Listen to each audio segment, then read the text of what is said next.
மாணவர்கள் தங்களை இருக்கக்கூடிய பிரச்சனைகளை யார்கிட்ட சொல்கிறது, எப்படி சொல்கிறது அப்படின்ற ஒரு தயக்கம் இருக்கும். பட் காவல்துறையை தொடர்புடைய ஒருத்தர்கிட்ட சொல்லும்போது அந்த பிரச்சனைகளுக்கு உடனடியாக ஒரு தீர்வு கிடைக்குன்றதில் இந்த திட்டம் வந்து துவக்கப்பட்டிருக்குது. ஒவ்வொரு ஸ்கூலு மற்றும் கல்லூரிகளுக்கும் ஒரு ரெப்ரசன்டேட்டிவ் போலீஸ் சைட்லேருந்து நாங்கள் வந்து நாமினேட் பண்ணியிருக்கோம். பெரும்பாலும் கேர்ள்ஸ் ஸ்கூலுக்கு நம்ம உமன் போலீஸ் இருக்கிற மாதிரி பார்த்துருக்கோம். காவலரோட நம்பரை அந்த ஸ்கூலுக்கு நாங்கள் வந்து ஷேர் பண்ணிடுவோம்.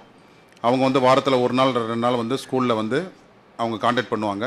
ப்ளஸ் நம்பர் அங்கே இருக்கிறதுனால இந்த படிக்கக்கூடிய மாணவிகள் எந்த பிரச்சனைனாலும் அவங்ககிட்ட சொல்லலாம். அந்த பிரச்சனைகளுக்கு உடனடியாக வந்து அந்த சொல்லக்கூடிய தகவலை ரகசியமாக வச்சு உடனடியாக வந்து தீர்வு ஏற்படுத்துவதற்கு நாங்கள் கண்டிப்பாக வந்து நடவடிக்கை எடுப்போம். இதில் வரக்கூடிய தகவல்கள் எல்லாமே ரொம்ப ரகசியமாக வச்சு, ஏன்னா ஸ்டூடெண்ட் சம்மந்தப்பட்ட ஒரு விஷயம், அதனால் ரொம்ப ரகசியமாக வச்சு அந்த பிரச்சனைகளுக்கு தீர்வு மட்டும்தான் நம்ம வந்து பார்க்குறது.